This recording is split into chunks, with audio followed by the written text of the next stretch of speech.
जय मुरलीधर विद्यार्थियों धोरण 12 विषय भूगोल प्रकरण 10 वैश्विक समस्याओं भौगोलिक परिप्रेक्ष्य में। तो विद्यार्थियों आज आपणे प्रदूषणना विविध प्रकारों मांथी भूमि प्रदूषण अने ध्वनि प्रदूषणनी चर्चा करवानी छे। ने आंते अगाउना विडियोमां आपणे जल प्रदूषण अने वायु प्रदूषण विशेनी माहिती मेळवी लीधेली छे। तो आजनो पहलो पॉइंट भूमि प्रदूषण विषे आपणे चर्चा करीए कि भूमि प्रदूषण एटले शुं अने भूमि प्रदूषणनी असरो आपणे जोईशुं। तो जमीन आपणने खोराक, वस्त्र अने निवासनी प्राथमिक जरूरियात पूरी पाडे छे। जमीननी गुणवत्तामां थता घटाडाने भूमि प्रदूषण कहे छे। के आपणने सौने ख्याल छे कि जमीन जे आपणने खास करी अने आपणी जे प्राथमिक जरूरियातो छे कि जीवन जरूरी जरूरियातो छे खोराक, वस्त्र अने निवासनी आ जरूरियातो पूरी पाडे छे। कि जमीननी गुणवत्तामां थतो जे घटाडो छे एने आपणे भूमि प्रदूषण तरीके ओळखीए छीए। कारण के मानवीनी एवी घणी बधी प्रवृत्तिओ छे के जेना कारणे भूमिनुं प्रदूषण वधी रह्युं छे अने तेने कारणे जमीननी जे गुणवत्ता छे तेमां सतत घटाडो थई रहेलो जोवा मळे छे। आम भूमि प्रदूषण दिवसे ने दिवसे सतत वधतुं जोवा मळे छे। तो भूमि प्रदूषण एटले शुं ते आपणे जोयुं, परंतु भूमि प्रदूषणना कारणो कया छे के कया कारणोसर भूमिनुं प्रदूषण थाय छे। तो पहेलुं छे के औद्योगिक कचराना अयोग्य निकालथी थता रासायणिक खातर अने जंतुनाशकोना उपयोगथी मुख्यत्वे जमीन प्रदूषण फैलाय छे। के औद्योगिक कचरो जे छे एना निकालनी योग्य व्यवस्था नथी थई होती अने तेनी साथे साथे खेती क्षेत्र में रासायणिक खातर अने जंतुनाशक दवाओना उपयोगने कारणे जमीननुं जे प्रदूषण छे ते सतत फैलातुं होय छे। के अलग अलग रासायणिक खातर अने जंतुनाशको युक्त जे दवाओ वापरवामां आवे छे एमां अलग अलग जे तत्वो रहेला छे ते तत्वो जे छे ते जमीनमां जे मुख्य परिबळो अथवा मुख्य तत्वो छे तेने नष्ट करे छे। तो एने कारणे जमीननी जे फळद्रुपता छे ते पण आपणे घणी बधी वखत घटती जोवा मळे छे। त्यारबाद जमीन प्रदूषणथी आर्थिक अने जैविक उत्पादकतामां घटाडो थाय छे। के जमीन प्रदूषणना कारणे आर्थिक अने जैविक उत्पादकता पण घटती जोवा मळे छे। भूमिमां रासायणिक खातर अने जंतुनाशक दवाओना વધુ પડતા ઉપયોગથી જમીન પ્રદૂષિત થાય છે। કે જમીનમાં વધારે પડતા રાસાયણિક ખાતર અને જંતુનાશક દવાઓના વધુ પડતો જો ઉપયોગ કરવામાં આવે તો પણ જમીન પ્રદૂષિત થાય છે। કે જમીન પ્રદૂષણના લાંબા ગાળાના પરિણામો ખૂબ જ ગંભીર આવે છે। કે જે જમીનનું પ્રદૂષણ છે એ આમ તો નોર્મલી આપણને થોડા ઘણા સમય સુધી ખબર નથી પડતી, પરંતુ બહુ લાંબા સમયગાળા પછી જમીન પ્રદૂષણની જે અસરો છે તે ખૂબ જ વિઘાતક સાબિત થતી હોય છે। હવે આપણે ભૂમિ પ્રદૂષણની અસરો જોઈશું કે ક્યારેક ભૂમિ તેની સંપૂર્ણ ઉત્પાદકતા ગુમાવીને તદ્દન નિરુપયોગી બની જાય છે। કે ભૂમિનું પ્રદૂષણ જે સતત વધી રહ્યું છે તેને કારણે જમીન જે છે તેની ઉત્પાદકતા સંપૂર્ણપણે ગુમાવી દે છે અને પછી તે જમીન કોઈપણ ક્ષેત્રમાં અથવા તો કોઈપણ કાર્યમાં આપણને કામ આવતી નથી અને તે નિરુપયોગી બની જાય છે। ત્યારબાદ કે જે તે પ્રદેશની પાક તરફ બદલવી પડે તેની અસરો સરવાળે રોજગારી અને લોકજીવન પર થાય છે। કે જે તે પ્રદેશ જે છે તેની પાક ઉત્પાદનની જે રીતો છે તે બદલાવી પડે છે તો તેની અસરો પણ રોજગારી અને લોકોના જીવન ઉપર થતી જોવા મળે છે। ત્યારબાદ છે કે નકામી બનેલી ભૂમિને પુનઃ ઉપયોગી બનાવવાની પ્રક્રિયા ખૂબ જ લાંબી અટપટી અને ખર્ચાળ છે. તેથી જમીનમાં આ પ્રદૂષણ કોઈ પણ ભોગે અટકાવવું. કે આપણે એવું પણ થાય કે જે નકામી બનેલી જે જમીન છે, પડતર જમીન જે છે, કે ફરી પાછું આપણે એનો પુનઃ ઉપયોગ કરી શકીએ, કે ખેતીમાં આપણને કામ આવે તે માટે આપણે પ્રયત્ન કરીએ. પરંતુ તેની જે પ્રક્રિયા છે તે ખૂબ જ લાંબી છે, અટપટી પણ છે અને તેની સાથે સાથે વધુ ખર્ચાળ છે.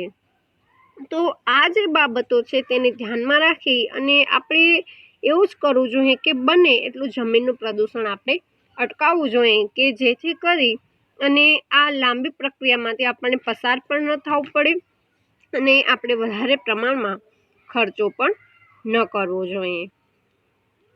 ત્યારબાદ છે કે સુંદર નયનરમ્ય દ્રશ્યોને સ્થાને ઉજ્જડ અને વેરાન જમીન બનતા પૃથ્વીનું કુદરતી સૌંદર્ય નષ્ટ થાય છે. કે આપણને સૌને ખ્યાલ છે કે આપણું જે કુદરતી સૌંદર્ય છે, કે સુંદર નયનરમ્ય જે દ્રશ્ય છે, એની જગ્યાએ હવે ઉજ્જડ વેરાન જે જમીન બને છે, એના કારણે જે કુદરતી સૌંદર્ય છે તે સાવ લુપ્ત થતું જોવા મળે છે. કે આપણે બધાને ખ્યાલ છે કે ઘણા બધા એવા સ્થળો છે કે જ્યાં કણે તેનું કુદરતી સૌંદર્ય સાવ નષ્ટ થયેલું જોવા મળે છે. કે પ્રદૂષિત જમીનમાંથી નીચે ઉતરતું પાણી ભૂમિગત જળને પણ દૂષિત બનાવે છે. કે પ્રદૂષિત જમીનમાંથી જે નીચે પાણી ઉતરે છે જમીનની અંદર, એ ભૂમિગત જળ જે છે એ પણ પ્રદૂષિત થાય છે. આમ ભૂમિ પ્રદૂષણ જે છે એક માનવ જીવન માટે ભવિષ્યની પેઢીમાં ખૂબ જ સમસ્યારૂપ પ્રશ્ન ઊભો કરશે. હવે આપણે ધ્વનિ પ્રદૂષણ વિશેની ચર્ચા કરશું. કે ધ્વનિ એટલે અવાજ. આપણે સૌ જાણીએ છીએ કે ધ્વનિ એટલે અવાજ. કે અવાજની માત્રા માનવીની સહન શક્તિની સીમાથી વધી જાય તો તેને આપણે ધ્વનિ પ્રદૂષણ કહીએ છીએ. કે આપણે જેટલા ડેસિબલ સુધી અવાજ સાંભળી શકીએ એનાથી વધારે જો ડેસિબલ અવાજ આપણી આજુબાજુ ઉત્પન્ન થાય તો તે આપણાથી સહન નથી થતો. તો એ વધારે અવાજની જે માત્રા છે કે જે આપણી સહનશક્તિથી બહાર જાય ત્યારે એ આપણી સમક્ષ ધ્વનિ પ્રદૂષણ ઉત્પન્ન કરે છે. તો વિવિધ ઉદ્યોગો, વિમાનો, સાયરન, લાઉડસ્પીકર વગેરેમાંથી પેદા થતો અવાજ ધ્વનિ પ્રદૂષણ માટે જવાબદાર છે. કે ઘણા બધા કારણોસર ધ્વનિ પ્રદૂષણ ફેલાતું હોય છે. કે મોટા શહેરોની વ્યસ્ત સડકો પર ધ્વનિ પ્રદૂષણ અત્યંત ખતરનાક માત્રામાં જોવા મળે છે. કે ખાસ કરીને માર્ગ વ્યવહારમાં જે સાધનોથી થતો ઘોંઘાટ છે તે ધ્વનિ પ્રદૂષણ માટે વધુ જવાબદાર છે. કે ઔદ્યોગિક વિસ્તારો, રેલ માર્ગો, સડક માર્ગો અને વિમાન મથકોથી જેમ જેમ દૂર જઈએ તેમ ધ્વનિ પ્રદૂષણની માત્રા ઘટતી જાય છે. કે શહેરીકરણ અને ઔદ્યોગિકરણની સાથે સાથે તેની માત્રા અને તીવ્રતા સતત વધતા પણ જોવા મળતા હોય છે. પરંતુ તેનાથી દૂર દૂર જેમ જઈએ તેમ તે ઓછા થતા જાય છે. કે આ રીતના ધ્વનિ પ્રદૂષણ જે છે તે અનેક કારણોસર ફેલાતું જોવા મળે છે. પરંતુ આ બધા જ કારણોની પાછળ મુખ્ય કેન્દ્ર સ્થાને રહેલું કોઈ પણ પરિબળ અથવા તત્વ છે તો તે માનવી છે.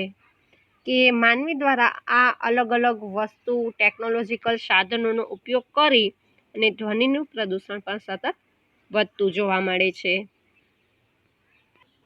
હવે આપણે ધ્વનિ પ્રદૂષણની અસરો જોઈએ. પહેલું છે કે સતત ઊંચા ઘોંઘાટમાં કામ કરતા લોકો માનસિક તણાવ અનુભવે છે અને તેમનો સ્વભાવ ચીડિયો બની જાય છે. કે સતત ઊંચા ઘોંઘાટમાં રહીને જે લોકો કાર્ય કરતા હોય છે એ લોકો ખાસ કરી અને માનસિક બીમારીનો ભોગ બને છે અને તેની સાથે સાથે તેમનો સ્વભાવ ચીડિયો બની જતો હોય છે. કે યંત્રોના ભારે અવાજ વચ્ચે કામ કરતા લોકો લાંબા ગાળે બહેરાશ અનુભવે છે. કે કારખાના છે કે મશીનરીની આજુબાજુ જે લોકો સતત કામ કરે છે, યંત્રોના જ્યાંથી ખૂબ જ વધારે પ્રમાણમાં અવાજ નીકળતા હોય એવી જગ્યાએ, તો એ લોકો લાંબા ગાળે બહેરાશ અનુભવતા હોય છે.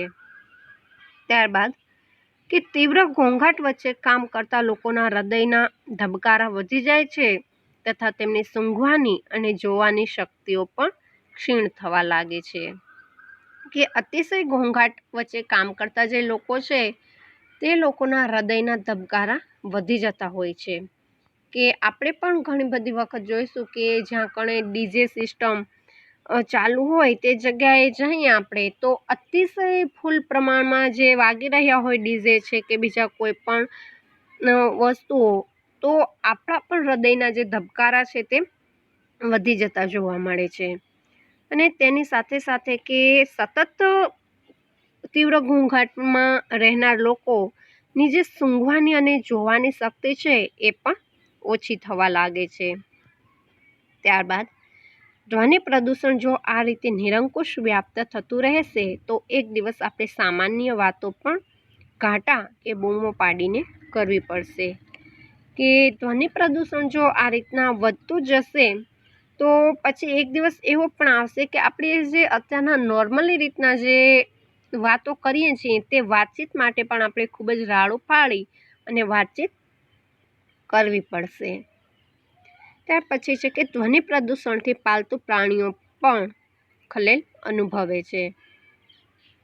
કે ધ્વનિ પ્રદૂષણના કારણે પાલતુ પ્રાણીઓ પણ ખલેલ અનુભવતા હોય છે. તો આ રીતના ધ્વનિ પ્રદૂષણની જે અસરો છે તે જીવસૃષ્ટિને ખૂબ જ વધારે પ્રમાણમાં નુકસાન પહોંચાડે છે અને એમાં પણ ખાસ કરી અને માનવ જીવનને અતિશય કે એને શારીરિક અને માનસિક બીમારીઓ ઉત્પન્ન કરે છે. આ રીતના ધ્વનિ પ્રદૂષણની જે અસરો છે તે પણ ખૂબ જ વિઘાતક જોવા મળે છે. તો આ બધા જ પ્રદૂષણોની અસર જોયા બાદ આપણે એવું નક્કી કરીએ કે જેટલું બને એટલું આપણે પ્રદૂષણ ઘટાડવાના પ્રયત્ન કરવા જોઈએ. કે જેથી કરી અને પ્રદૂષણનું પ્રમાણ ઘટશે તો માનવ જીવન સુરક્ષિત થઈ શકશે. તો અહીં આપણે 4 પ્રદૂષણના પ્રકાર જોયા: જળ પ્રદૂષણ, વાયુ પ્રદૂષણ, જમીન પ્રદૂષણ અને ધ્વનિ પ્રદૂષણ. અને આ 4 પ્રકારોની સાથે સાથે આપણે તેની અસરો જોઈ તો એની અસરો જે છે તે ખૂબ જ વિઘાતક સાબિત થાય છે. તો હવે આપણે એ પણ જોઈએ કે પ્રદૂષણ અટકાવવાના કયા કયા ઉપાયો છે કે જેથી કરી અને પ્રદૂષણનું પ્રમાણ ઘટાડી શકાય. તો હવે આપણે પ્રદૂષણ અટકાવવાના ઉપાયો વિશેની ચર્ચા કરીશું.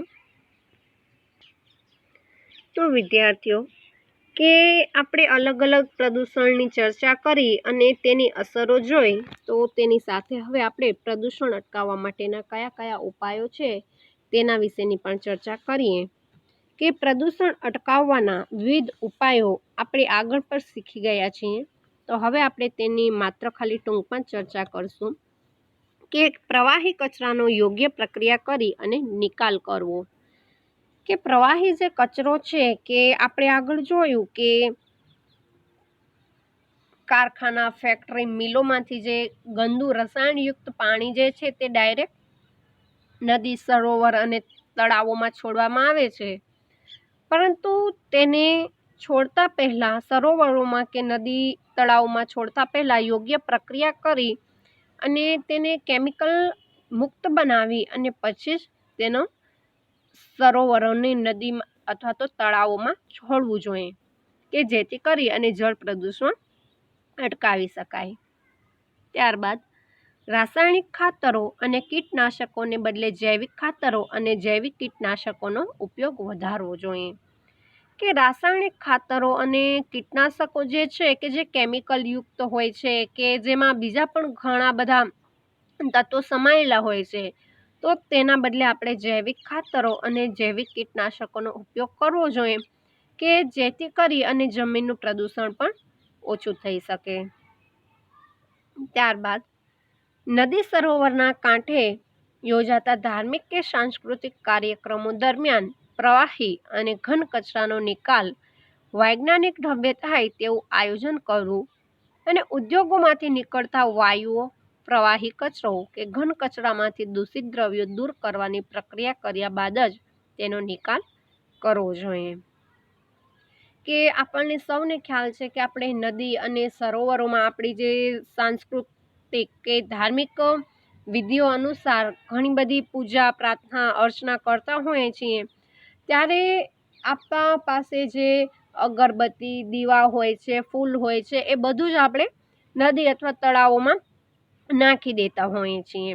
તો તેને કારણે ત્યાં કારણે પ્રદૂષણની સમસ્યા ઉત્પન્ન થાય છે.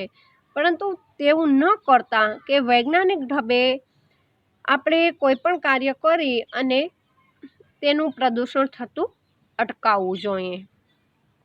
ત્યારબાદ છે કે નવા ઉદ્યોગોની સ્થાપનાની શરૂઆતમાં તેનાથી થનારા પ્રદૂષણ અને તેના અટકાવ વિશે આગોતરું આયોજન થવું જરૂરી છે.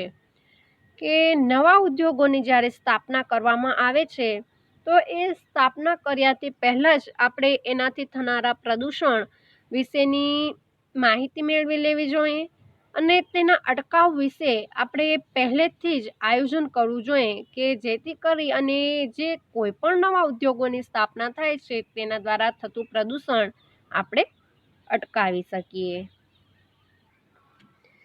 ત્યારબાદ છે કે નગર કે વસાહતોના આયોજનમાં વનીકરણ યોગ્ય પ્રમાણમાં કરવાથી તથા વાહનોની ડિઝાઇનમાં જરૂરી ફેરફાર કરી હવા અને ધ્વનિ પ્રદૂષણ ઘટાડી શકાય. કે નગર વિસ્તારોમાં જે વસાહત કે નગર વિસ્તારોમાં જે રહેઠાણની જગ્યાઓ છે ત્યાં કણે યોગ્ય પ્રમાણમાં વનીકરણ થવું જોઈએ કે જેથી કરી અને હવા અને ધ્વનિનું જે પ્રદૂષણ છે તે ઘટાડી શકાય. અને તેની સાથે સાથે વાહનોની જે ડિઝાઇનો છે એમાં પણ યોગ્યતા મુજબ ફેરફાર કરી અને હવા અને ધ્વનિનું પ્રદૂષણ ઓછું થાય તે માટેના સતત પ્રયત્ન કરવા જોઈએ. ત્યારબાદ કે વાયુ પ્રદૂષણ ફેલાવતા અશ્મિભૂત બળતણોને બદલે શક્ય હોય ત્યાં અક્ષય ઉર્જા સ્ત્રોતોનો વપરાશ વધારવો. કે વાયુ પ્રદૂષણ ફેલાવતા જે કોઈ પણ અશ્મિભૂત બળતણ છે તેના બદલે આપણે સૌર ઉર્જાનો ઉપયોગ કરવો જોઈએ કે જેથી કરી અને અશ્મિભૂત બળતણ પણ બચી શકે અને તેની સાથે સાથે વાયુનું પ્રદૂષણ પણ ઓછું થઈ શકે. કે દાહ સંસ્કાર માટે લાકડાને બદલે વિદ્યુત કે સીએનજી ભઠ્ઠીના વિકલ્પની સગવડો અને પ્રચલન વધારવું. કે જ્યારે વ્યક્તિ મૃત્યુ પામે છે ત્યારે તેનું દેહ સંસ્કાર કરવામાં આવે છે, તો આપણને સૌને ખ્યાલ છે કે આપણા હિન્દુ ધર્મમાં એને દેહ સંસ્કારમાં લાકડાથી સ્મશાનમાં બાળવામાં આવે છે. તો એના લીધે લાકડાનું પણ વધારે પ્રમાણમાં બગાડ થાય છે બળતણનો. તો એવું ન કરતાં વિદ્યુત કે સીએનજી ભઠ્ઠીનો ઉપયોગ કરવો જોઈએ કે જેથી કરી અને લાકડાનો પણ બળતણનો પણ બચાવ થઈ શકે અને તેની સાથે સાથે તેમાંથી નીકળતો જે ધુમાડો છે તે વાયુ પ્રદૂષણ ફેલાવે છે, તો તે પ્રદૂષણ પણ અટકાવી શકાય. ત્યારબાદ કાયદાકીય જોગવાઈઓ અને તેનો ચુસ્ત અમલ કરાવવો. કે આપણે ત્યાં કણે કાયદાઓ જે છે તે માત્ર ખાલી કાગળિયા ઉપર જ રહી જતા હોય છે તેવું લાગતું હોય છે, પરંતુ તેવું સાબિત ન કરતા તે કાયદાકીય જે જોગવાઈઓ છે એનો ચુસ્ત અમલ થાય તે માટે તંત્રએ પૂરી વ્યવસ્થા કરવી જોઈએ. ત્યારબાદ શાળા કોલેજમાં આ સમસ્યાથી ભાવિ પેઢીને અવગત કરી અને જાગૃતિ લાવવી જોઈએ. કે શાળા અને કોલેજોમાં ખાસ કરી અને વિદ્યાર્થીઓને આ બધી જ માહિતી પૂરી પાડવી જોઈએ અને તેનામાં જાગૃતિ લાવવી જોઈએ કે જેથી કરી અને પ્રદૂષણની જે સમસ્યા છે તેને નિવારવામાં એ લોકો આપણને સાથ અને સહકાર પૂરો પાડે. સમાજમાં વિવિધ જ્ઞાતિ મંડળો કે સ્વૈચ્છિક સંસ્થાઓએ આ સમસ્યાઓનો હલ માટે એક ચળવળ સ્વરૂપે જાગૃતિ અભિયાન ચલાવવું. કે આપણે કોઈ પણ કાર્ય હોય છે સામાજિક કાર્ય, એ સામાજિક કાર્ય પૂર્ણ કરવા માટે આપણા સમાજના જે જ્ઞાતિ મંડળો કે સ્વૈચ્છિક સંસ્થાઓ છે તે અલગ અલગ આંદોલનો કે ચળવળ કરી અને કોઈ પણ કાર્ય કરતા હોય છે ત્યારે આ પ્રદૂષણની સમસ્યાને નિવારવા માટે પણ આપણા જે જ્ઞાતિ મંડળો અને સ્વૈચ્છિક સંસ્થાઓ છે તે ચળવળો અને આંદોલનો કરી અને જાગૃતિ અભિયાન ચલાવવું જોઈએ કે જેથી બને જેટલું બને એટલા પ્રમાણમાં આપણે પ્રદૂષણનું જે પ્રમાણ છે તે ઓછું કરી શકાય. કે આ રીતના પ્રદૂષણ અટકાવવા માટે લાંબા ગાળાના પગલાં અને તે પણ દ્રઢ ઈચ્છાશક્તિથી લેવાય તો જરૂરપણે આપણે પ્રદૂષણની વિઘાતક અસરોને નિવારી શકીશું. તો વિદ્યાર્થીઓ, અહીં આ વિડીયોમાં આજે આપણે ભૂમિ પ્રદૂષણ, ધ્વનિ પ્રદૂષણ અને તેની સાથે સાથે પ્રદૂષણ અટકાવવાના કયા કયા અલગ ઉપાયો છે તેની ચર્ચા કરેલી છે. તો આના પછીના વિડીયોમાં આપણે એના પછીના જે પોઈન્ટ છે તેના વિશેની ચર્ચા કરશું. અસ્તુ.